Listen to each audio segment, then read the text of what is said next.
নমস্কার বন্ধুরা, আমার আরও একটি নতুন ভিডিওতে আপনাদের প্রত্যেককে অনেক অনেক স্বাগত জানাই।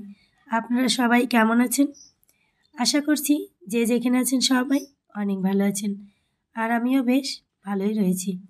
তো বন্ধুরা, আজকে আপনাদেরকে আমি এই ভিডিওর মাধ্যমে দেখাবো যে কীভাবে লঙ্কার বীজ থেকে লঙ্কার চারা তৈরি করে সেই চারাগুলোকে আমি আবার নতুন করে বসিয়ে গাছের লঙ্কা ফলানো, একদম শুরু থেকে শেষ পর্যন্ত থাকছে। আর কত সহজেই আমি বীজ থেকে লঙ্কার গাছ বা চারা তৈরি করব, তো সবটাই থাকছে আজকের ভিডিওতে। তো আপনারা ভিডিওটি দেখতে থাকুন, আশা করি অনেক ভালো লাগবে। তো বন্ধুরা, দেখতেই পাচ্ছেন প্রথমেই আমি একটি পাত্রে মাটি নিয়ে নিয়েছি। এটা আপনারা আপনাদের প্রয়োজন মতো যতগুলো চারা তৈরি করবেন সেই অনুযায়ী পাত্র নেবেন আর সেই অনুযায়ী চারাগুলোকে বসাবেন। তো দেখতেই পাচ্ছেন আমি কিন্তু সেই আমার বাগানের যে পুরনো মাটি রয়েছে যেগুলোতে আমি গাছ বসিয়ে রাখি, সেই মাটির মধ্যে আমি দুটো মতো শুকনো লঙ্কা ভেঙে তার বীজগুলোকে ছড়িয়ে দিয়েছি। আপনারা এর পরিবর্তে আগে থেকে বীজগুলোকে বের করে রেখে দিতে পারেন।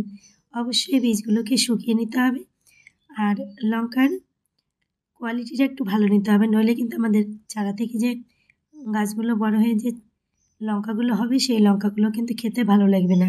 তাই লঙ্কা বুঝে আমাদেরকে কিন্তু চারা তৈরি করতে হবে। তো বন্ধুরা, দেখতেই পাচ্ছেন খুবই সহজেই আমি বীজগুলোকে এই মাটির মধ্যে ছড়িয়ে দিয়েছি। তারপরে খোসা টোসাগুলো ফেললেও হবে, না ফেললেও হবে, এগুলো কিন্তু এমনি পচে যাবে। তারপরে ওপর থেকে অল্প পরিমাণে মাটি আমাদেরকে ছড়িয়ে দিতে হবে, তাহলে এই লঙ্কার বীজগুলো পাখিতে খেয়ে নেবে না।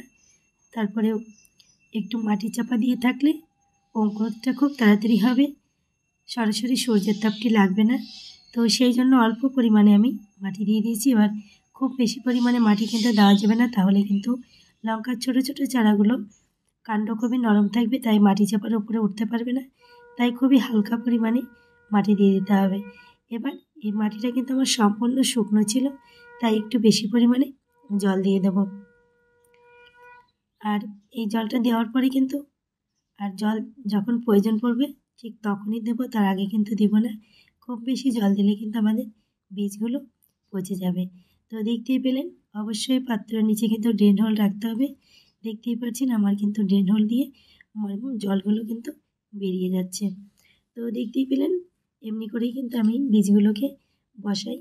তবে শুধু লঙ্কার বীজ নয়, আমি বেগুনের বীজও, তারপর বরবটি, ভেন্ডি সমস্ত বীজই আমি বাড়িতে এরকম সুন্দর করে চারা তৈরি করে আমি বসাই। তো আপনারাও চেষ্টা করবেন বাড়িতে খুব ভালো মানের লঙ্কা শুকিয়ে রোদে শুকিয়ে বীজ তৈরি করে আমার মতো এরকম চারা তৈরি করার। তো দেখুন, আমি কিন্তু আরও অনেক চারা তৈরি করেছি, আপনাদেরকে সবই দেখাবো। দেখুন, এখানে কিছু কালো লঙ্কার চারা, মাত্র 1 থেকে 1.5 মাস মতো বয়স হয়েছে। তো গাছগুলো কিন্তু কতটা বড় হয়েছে। কালো লঙ্কা এবং সাদা লঙ্কার দু ধরনের বীজই এখানে রয়েছে। সেই দু ধরনের বীজ থেকেই কত সুন্দর পরিমাণে চারা হয়েছে। এগুলো কিন্তু এখনই বসিয়ে দেওয়া যাবে। তো আমি আরও কয়েকদিন পরে বসাবো, গাছটিকে আর একটু শক্ত করব, তারপরে কিন্তু বসাবো। তো দেখুন বন্ধুরা, আমার এই চারাগুলো কিন্তু এখন সম্পূর্ণরূপে বসানো হয়ে গেছে। তো মাটিটাকে একটু জল দিয়ে ভিজিয়ে রেখে হাত দিয়ে আলতো করে চাপ দিয়ে হাতে উপর করে উল্টো করে নিলেই কিন্তু চারাগুলো কিন্তু বেরিয়ে আসবে। দেখতেই পেলেন কত সহজেই আমার এই চারার টোপলাটা বেরিয়ে এলো। তো সেই চারা থেকে আমি কিন্তু এখন ভেঙে ভেঙে আমার বাগানে বসানোর মতো করে প্রস্তুতি করে নিচ্ছি। এবার দেখুন, এই যে দুষ্টু, এই যে কাজ করতে করতেও কোলের মধ্যে আসতে হবে, এই যে চলে এসেছে, এসে কিন্তু একটুখানি ঘুরে চলে গেল, দেখতেই পেলেন। তো বন্ধুরা, যে গাছগুলো আমার এখনও ছোট রয়েছে সেই গাছগুলো কিন্তু আমি এখনই বসাবো না, সেই গাছগুলোকে আমি রেখে দেবো। ছোটো গাছগুলোকে রেখে দিলে পরে আমি কোনো পাত্রে বসাতে পারবো। আর যে চারাগুলোকে এখন বসাবো, যদি সেই চারাটি কোনো কারণে মারা যায় বা পোকাতে কেটে দেয়, তখন কিন্তু সেই চারার পরিবর্তে আমি আবার ছোটো চারাটিকে নিয়ে বসাতে পারবো। তাই ছোটো চারাগুলোকে ফেলবো না, নষ্ট করব না, তাই জন্য রেখে দিলাম।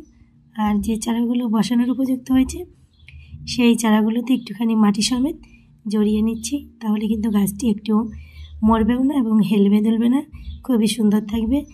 আর বন্ধুরা, নতুন নতুন চারা কিন্তু বৈকাল টাইমে বসালে খুব ভালো হয় আমাদের বাগানে, তাহলে কিন্তু সারা রাত আমাদের এই গাছটি দাঁড়িয়ে যেতে পারে, রোদে কিন্তু টলে না, খুবই ভালো হয়। তাই যে কোনো ধরনের গাছ আমাদের এই গরমে কিন্তু বৈকালে বসালে খুবই ভালো হয়। তো বন্ধুরা দেখতেই পেলেন যে ছোটো চারাগুলো ছিল সেগুলোকে বসিয়ে দিলাম, তারপরে বড় চারাগুলোকে বসিয়ে দিচ্ছি।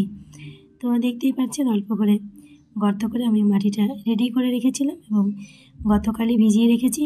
তো শুধুমাত্র এখন গাছগুলোকে বসিয়ে দেব। তো দেখুন এদিকে বাগানে প্রজাপতি এসেছে, তাই একটু আপনাদের সঙ্গে শেয়ার করলাম। তো এই যে দেখুন এক এক করে কিন্তু প্রত্যেকটি চারা বসিয়ে দেব। তো এই যে দেখুন বসিয়ে দিচ্ছি। তো কোনোটাতে মাটি কম রয়েছে, কোনোটাতে মাটি একটু বেশি রয়েছে।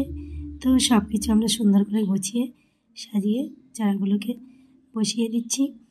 তো আশা করি কিছুদিনের মধ্যেই এই গাছে ফুল এবং ফল হবে আর আপনাদের সঙ্গে শেয়ার করব, আপনারা দেখতে থাকুন। তো বন্ধুরা দেখুন এক এক করে কিন্তু সব চারাগুলোকে আমরা বসিয়ে দিচ্ছি। আর যখন গাছটি একটু বড় হবে, ঝোপালো হবে, তখন কিন্তু এত ঘন ঘন রাখা যাবে না, তখন কিন্তু আমি অবশ্যই এই বড় ব্যাগগুলো একটু হালকা করে দেব। তো এই যে দেখুন প্রজাপতিটা কিন্তু বারবার করে ঘোরাঘুরি করছে বাগানে, দেখতেই পাচ্ছেন। তো দেখাই যাচ্ছে না, এদিকে আমার পাখিগুলোকে দেখতে পেলেন। আর এই সাইড দিয়ে বাগানটাকে একটু আপনাদেরকে দেখিয়ে দিলাম। তো এই যে দেখুন বন্ধুরা আমি কিন্তু সব চারাগুলোকে সাজিয়ে নিয়েছি এবং এক এক করে বসিয়েও দিয়েছি। তো এই যে দেখুন অল্প পরিমাণে একটু করে জল দিয়ে দিচ্ছি, তাহলে কিন্তু গাছটি মরবে না, গাছটি বেঁচে থাকবে। তো এমনি করেই কিন্তু গাছগুলোকে ধীরে ধীরে আমি বড় করব এবং কী কী খাবার দিব আর কী কী পরিচর্যা করি সেগুলো নিয়ে অন্য কোনো ভিডিও দিব। তো দেখুন বন্ধুরা আমার প্রত্যেকটি চারা কিন্তু সুন্দর সতেজ রয়েছে, দেখতেই পাচ্ছেন।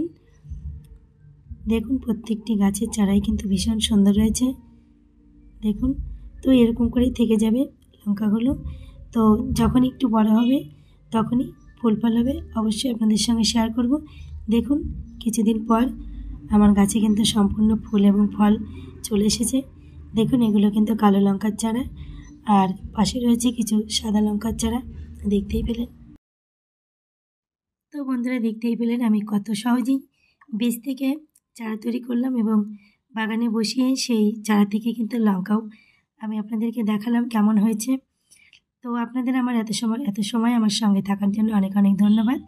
আর আমার এই আজকের ভিডিওটি আপনাদের কেমন লাগলো, যদি ভালো লেগে থাকে একটা লাইক করে দেবেন, চ্যানেলে নতুন হলে চ্যানেলটি সাবস্ক্রাইব করবেন, ফেসবুক পেজ থেকে দেখলে পেজটি ফলো করবেন। সবাই ভালো থাকবেন, আমি খুব শীঘ্রই এই ধরনের আরও কোনো ভিডিও নিয়ে আপনাদের সঙ্গে দেখা করব। ততক্ষণের জন্য সবাই ভালো থাকেন, সুস্থ থাকেন। আজকের মতো এই পর্যন্ত, নমস্কার।